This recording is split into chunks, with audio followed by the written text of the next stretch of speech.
नमस्कार दोस्तों, मेरा नाम आकाश तिवारी है। मैं उत्तर प्रदेश राज्य के फर्रुखाबाद जनपद के अंतर्गत एक छोटे से गांव ग्राम राजा रामपुर में का रहने वाला हूं। मैं आज आप लोगों के समक्ष इसलिए उपस्थित हुआ हूं क्योंकि उत्तर प्रदेश सिविल सेवा परीक्षा 2018 में मैंने उत्तर प्रदेश में 669वीं रैंक हासिल की है, जबकि अपनी श्रेणी में मैंने 77वीं रैंक हासिल की है।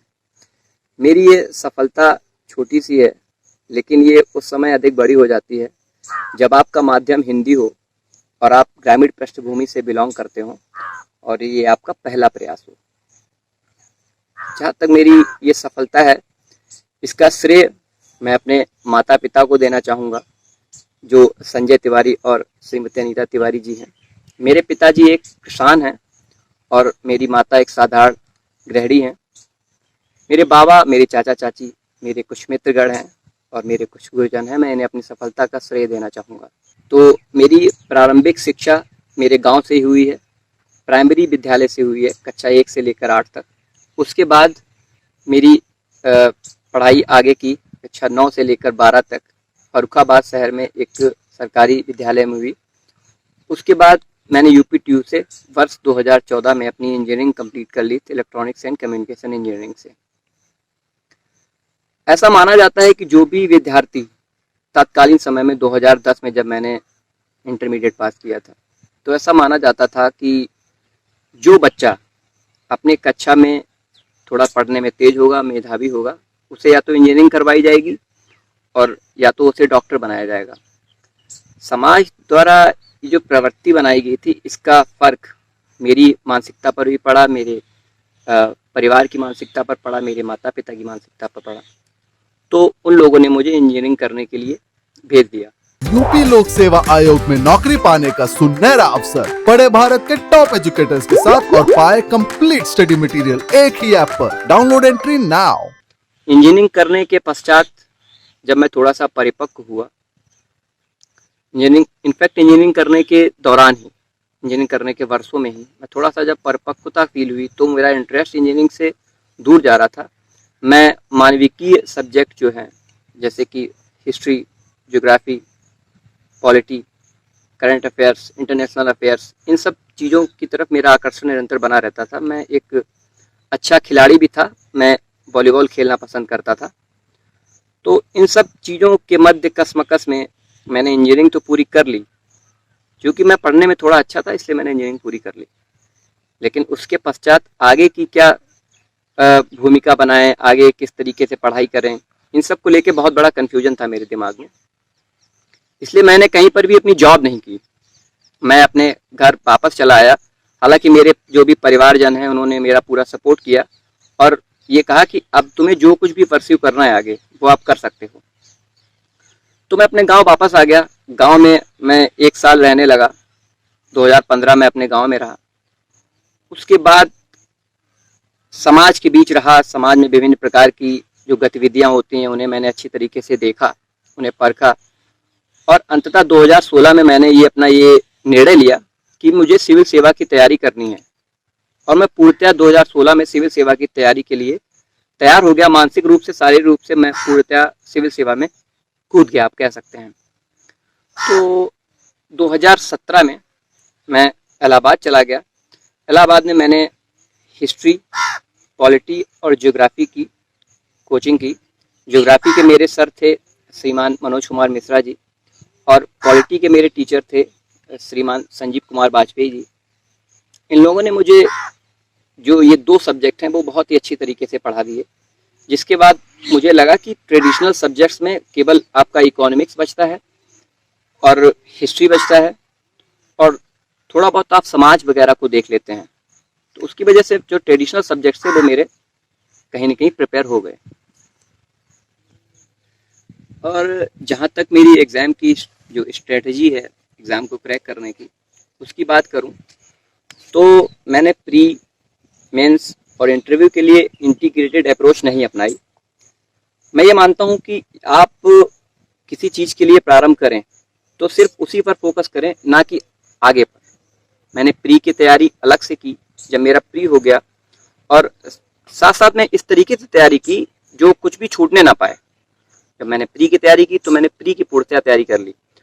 उसके बाद जब मैं मेंस पे आया तो मैंने मेंस में पूरा अपना ध्यान लगा दिया। मैंने मेंस की तैयारी की और इंटरव्यू के टाइम पर मैंने इंटरव्यू की तैयारी की।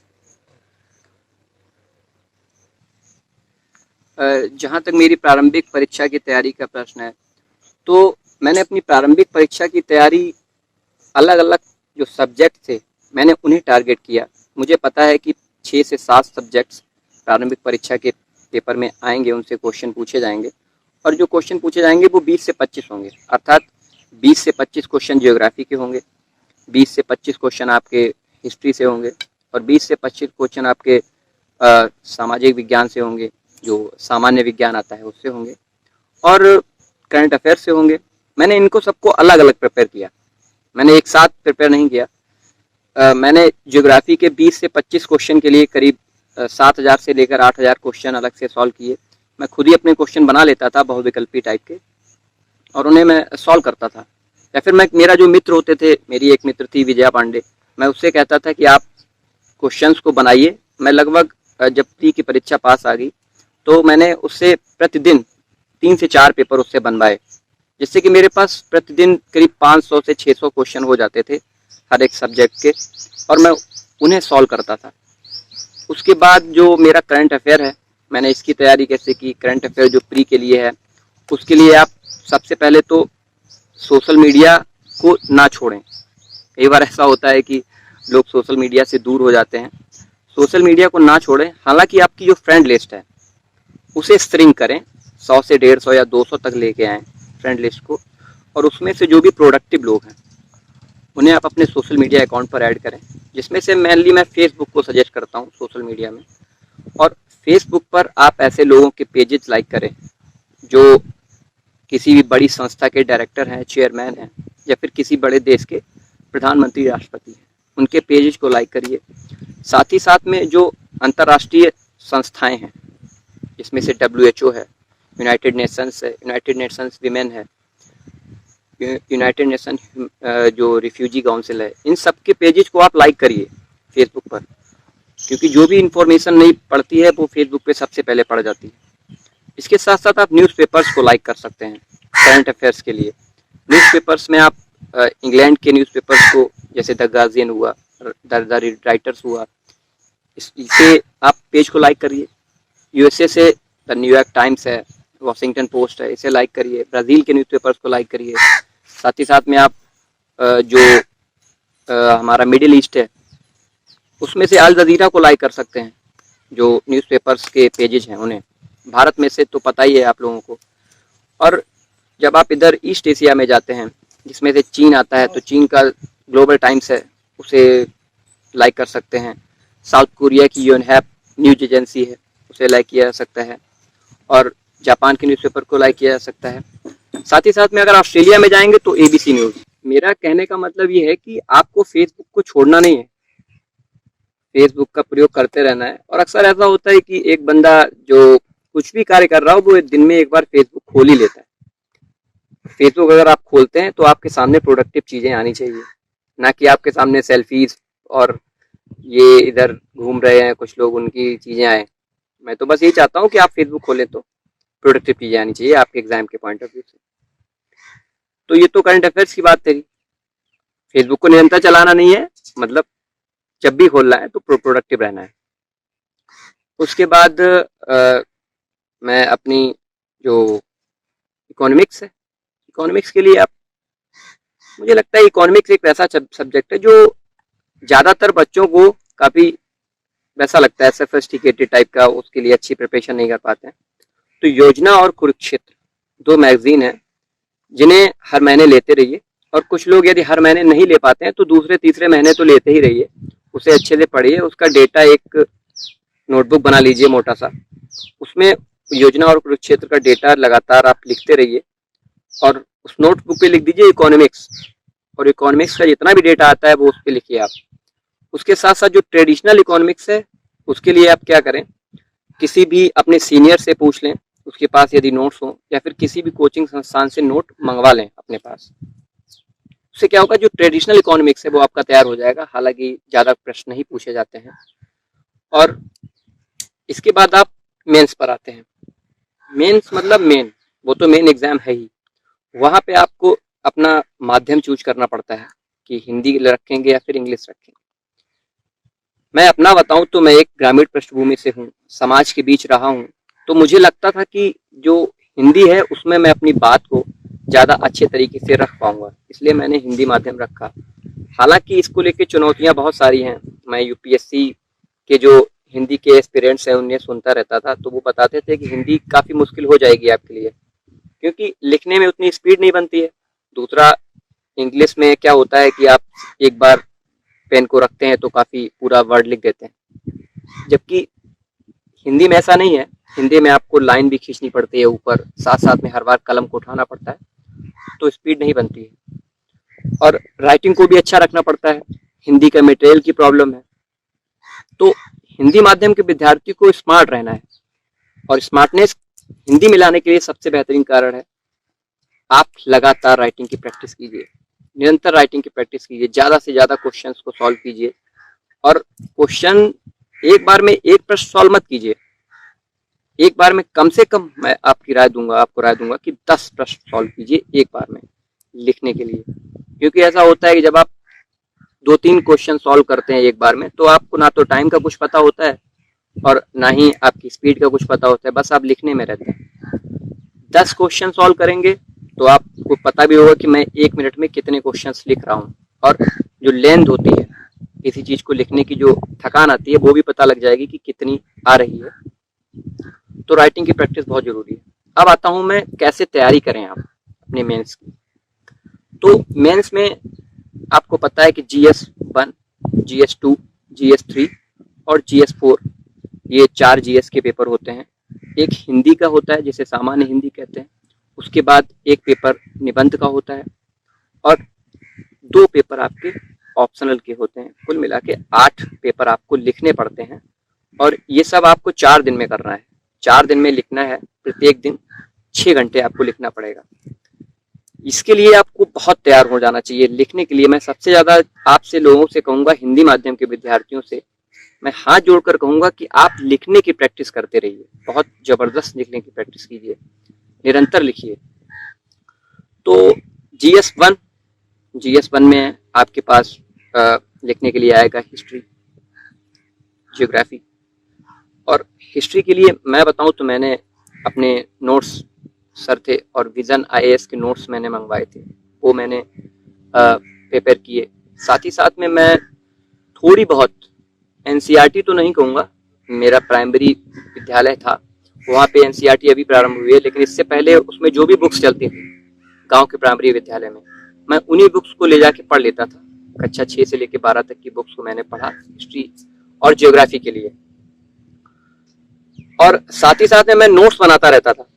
जैसे मान लीजिए मैं अगर ज्योग्राफी का क्वेश्चन सॉल्व कर रहा हूँ तो मेरा नोट्स बनाने का तरीका क्वेश्चन के फॉर्म में ही होगा।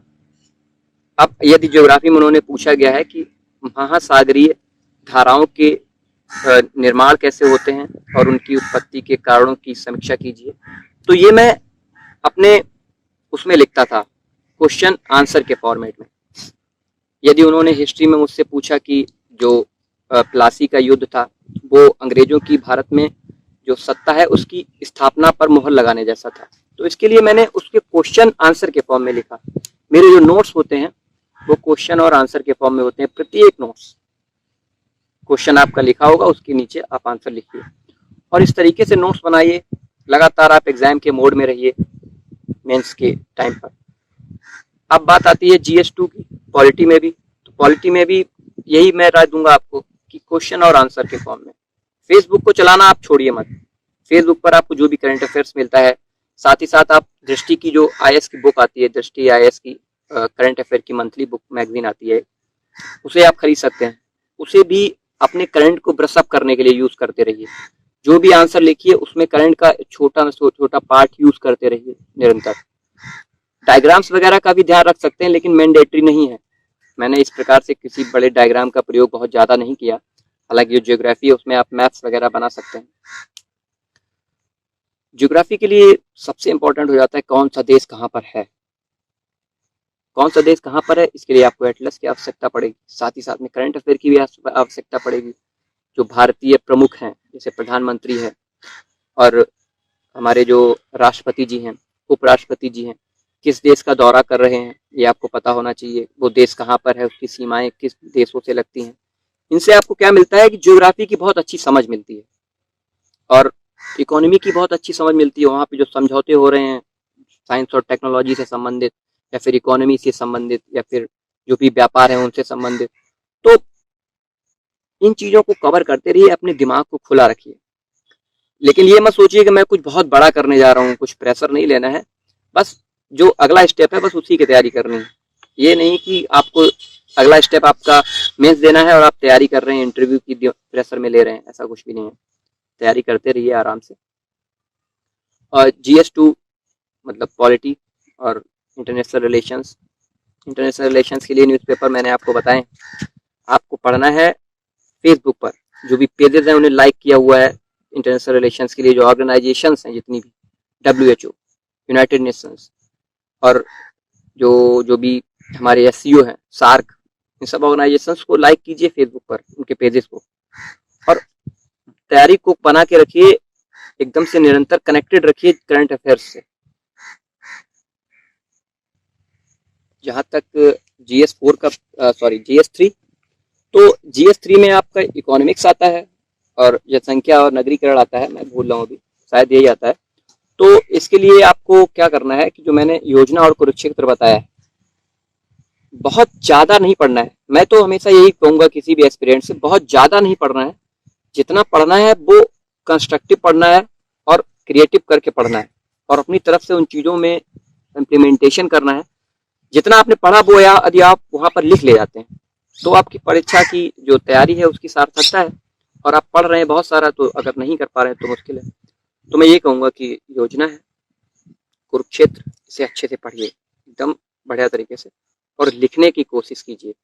जो भी समझौते हो रहे हैं भारत के अभी के जिस भी देश के साथ हो रहे हैं, फ्री ट्रेड एग्रीमेंट हो रहा है, अभी यूरोपियन यूनियन के साथ शायद बात चल रही है फ्री ट्रेड एग्रीमेंट की भारत के साथ में, तो इन सब चीज़ों को मिक्सअप करके चलना है, स्मार्ट रहना है। और जनसंख्या और नगरीकरण के लिए तो जो भी हमारे स्टैटिक आंकड़े हैं उन्हें पढ़िए और साथ में जो प्रतिरूप हैं कि कहाँ पर कितनी जनसंख्या हो गई है, जनघनत्व कितना है, संसाधन कितने हैं और जनसंख्या का भार कितना है, इन सब चीज़ों को रिलेटिवली पढ़िए, पढ़ने की कोशिश कीजिए और लिखने की कोशिश कीजिए। पढ़ने से तात्पर्य लिखने से है। जो भी आप पढ़ेंगे उसे लिखने की अवश्य प्रैक्टिस कीजिए, क्योंकि पूरा गेम जो आपका है वो मेंस में होता है। GS4 में आते हैं, ये एथिक्स है।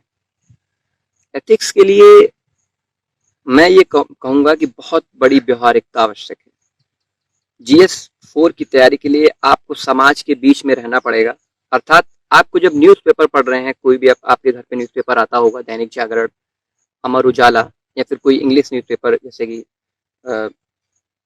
द टाइम्स ऑफ इंडिया, जो ये पेपर जो भी आते हो आपके घर पे, उसमें लोकल न्यूज़ को पढ़ने की कोशिश कीजिए एथिक्स 4 के लिए।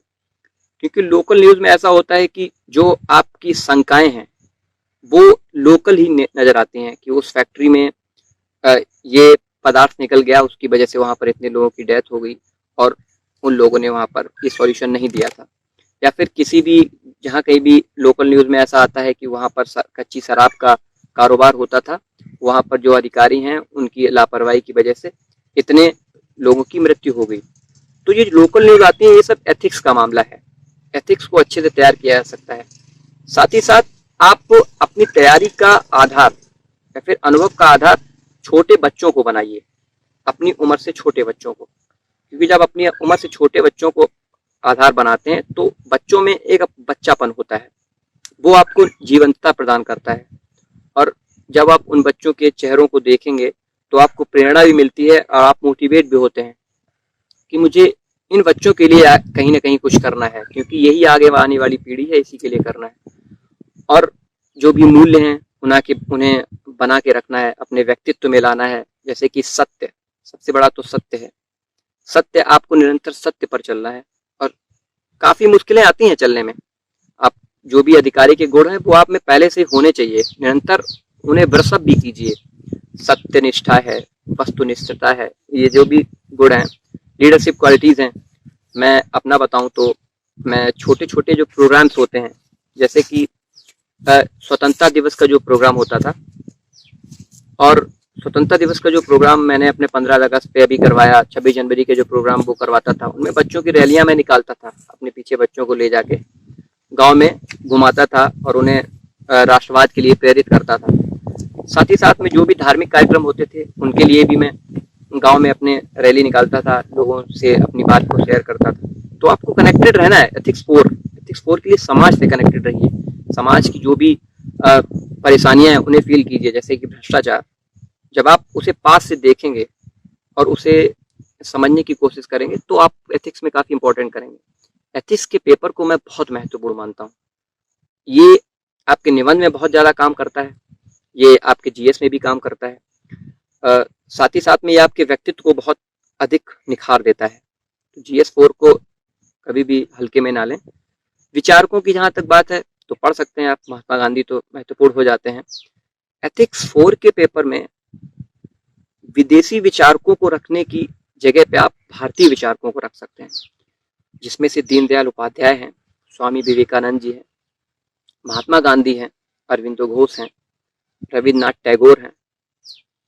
बड़े बड़े विचारक भारत में हुए हैं, उन्हें उनकी बातों को ज्यादा से ज्यादा एथिक्स 4 के पेपर में आप दीजिए, लिखिए। मैंने देखा है अक्सर व्यक्ति क्या करता है, मार्क्स, रूसो, कांट और गेटे, जितने भी बड़े बड़े विदेशी विचारक हैं, उन्हें एथिक्स 4 में डालने की कोशिश करता है, जबकि भारत के पास स्वयं इतने बड़े बड़े विचारक हैं जिन्हें आप रखा जा सकता है इसमें। तो ये एथिक्स 4 का है। निबंध के लिए तो बस मैंने बताया आपको, जो समाज है, समाज को नोट करिए, समाज के पास जाइए, समाज की समस्याओं को समझिए और उनसे जो भी वो कर रहे हैं उसे बहुत अच्छे से गौर से देखिए। मैं ये नहीं कहूंगा कि हर समय आप पुस्तकों में घुसे रहिए, पुस्तकों से तैयारी कीजिए। आप अधिकारी बनने जा रहे हैं और पुस्तकों से उतना प्रेम मत कीजिए, समाज से प्रेम कीजिए और समाज के जो भी पहलू हैं, उन्हें छोटे छोटे सूक्ष्म पहलू हैं, उन पर ध्यान लगाइए। निबंध को अच्छा लिखा जा सकता है। प्रैक्टिस कीजिए, जो भी मामले आते हैं नए नए। मान लीजिए मैं आपको बताऊं, जो सबरीमाला का जो केस था, उसका जब सुप्रीम कोर्ट ने निर्णय दिया, उस पर मैंने अपना एक निबंध लिखा था। और दृष्टि करंट अफेयर्स जो मैगजीन आती है, उन्होंने वो निबंध लिखवाया था। मैंने वो निबंध लिख के उन्हें भेजा और आप मानेंगे कि उस निबंध को मुझे पूरे भारत में उनकी जो भी संस्था है उसकी तरफ से 3रा स्थान मिला था, निबंध जो रचना है उसमें। तो सबरीमाला का निबंध मैंने लिखा था। इसी प्रकार जो भी ज्वलंत मुद्दे हैं उन पर निबंध लिखिए, लिखते रहिए, अपने स्वतंत्र विचार लिखिए। निबंध के बारे में ज्यादा सोचना नहीं है। निबंध का मतलब भी होता है निबंध, जिसका कोई बंधन ना हो। निबंध को लिखते रहिए। और अब आते हैं इंटरव्यू पर।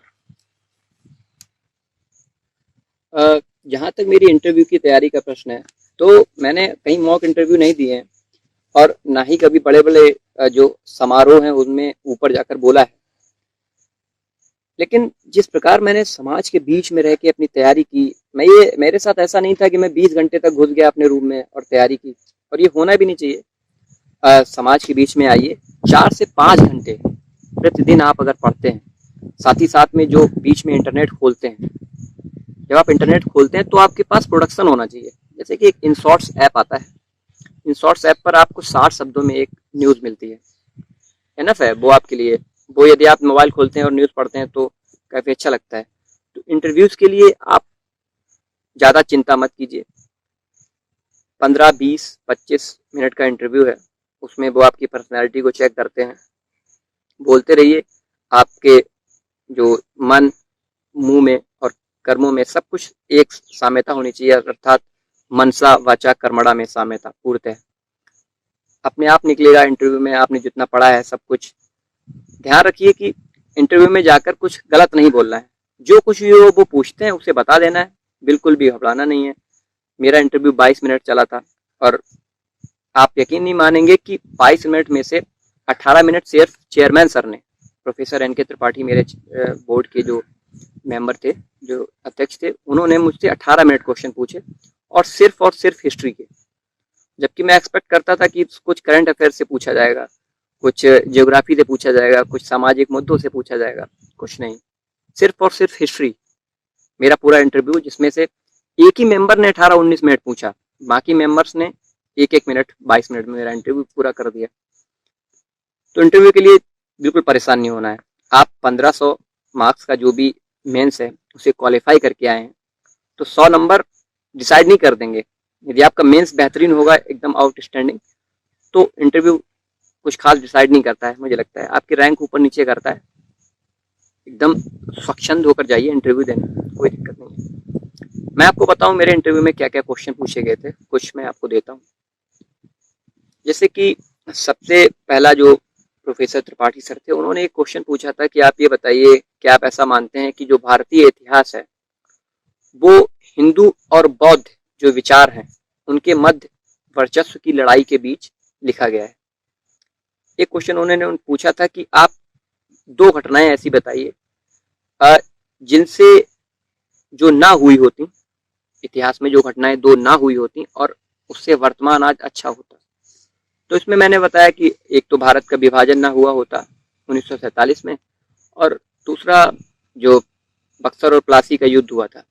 मैंने कहा था कि जो प्लासी का युद्ध ना हुआ होता तो भारत का इतिहास कुछ और अच्छा होता। इसमें उन्होंने मुझे थोड़ा सा उधर ले गए कि 712 में मोहम्मद बिन कासिम का भारत पर आक्रमण ना हुआ होता तो क्या होता। तो इस तरीके से आपसे इंटरव्यू में कुछ ज्वलंत क्वेश्चन पूछे जा सकते हैं, उनके लिए तैयार रहिए और मुस्कुराकर जवाब दीजिए। आंसर नहीं भी दे पाते हैं तो भी कोई दिक्कत नहीं। तो ये तैयारी की एक प्रोसेस है और पढ़ाई कीजिए। मैं तो एक बहुत ही ग्रामीण परिवार का रहने वाला हूँ। आसपास मेरे बस खेत हैं, जो भी क्षेत्र है मेरा जनपद, उसमें से 2 या 3 लोग इस बार निकले हैं और मेरा जो क्षेत्र है उसमें से पूरे लगभग जब से मैं पैदा हुआ हूँ और जब से मेरे पिताजी पैदा हुए हैं तब से मैं पहला विद्यार्थी हूँ जो मैंने ये पीसीएस का एग्जाम निकाला हुआ है। तो चीज़ें बदल रही हैं सराउंडिंग्स में, बच्चे मोटिवेट होते हैं, छोटे छोटे बच्चे वो देखते हैं कि कुछ लोग आगे बढ़ रहे हैं। जब आप क्षेत्रीय स्तर पर कुछ बड़ा करते हैं, हालांकि मैंने कुछ ऐसा बड़ा नहीं किया है, फिर भी लोग मानते हैं कि आपने पढ़ाई की। हिंदी माध्यम के लिए काफ़ी प्रॉब्लम आती है। हिंदी माध्यम वाले को फ्रस्ट्रेट नहीं होना है।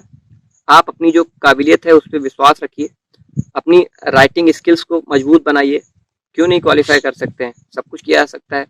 अभी हमारे इसी बैच में रैंक 15 में हिंदी माध्यम के विद्यार्थी को पहला स्थान मिला है। डिमोटिवेट मत होइए। तो इसी मैं यही कहूँगा कि डिमोटिवेट होने की कोई भी आवश्यकता नहीं है। पढ़ाई कीजिए अपनी अच्छे से और बहुत बड़े टारगेट सेट मत कीजिए। ऐसा मत सोचिए कि मैं बहुत बड़ा करने वाला हूँ और ये बहुत बड़ी तैयारी मांगता है। ऐसा कुछ नहीं है। आप एंजॉय कीजिए तैयारी को। सब कुछ समाज का ही तो है, सब कुछ आपके आसपास ही तो हो रहा है।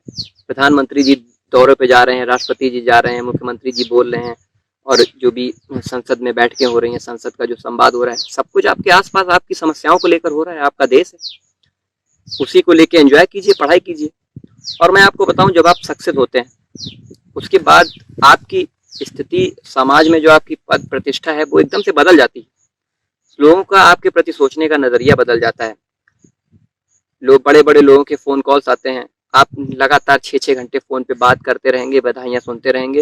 यूपी लोक सेवा आयोग में नौकरी पाने का सुनहरा अवसर। पढ़े भारत के टॉप एजुकेटर्स के साथ और पाए कंप्लीट स्टडी मटेरियल एक ही ऐप पर। Download entry now. सोएंगे, उठेंगे, बधाई लेंगे, फिर सो जाएंगे। यही चलता है निरंतर 4 से 5-6 दिन तक। सफलता के लिए आपको आपकी मेहनत करनी है और एक लिमिटेड मेहनत करनी है। साथ में उतनी इंटेंसिटी भी होनी चाहिए, फोकस होना चाहिए।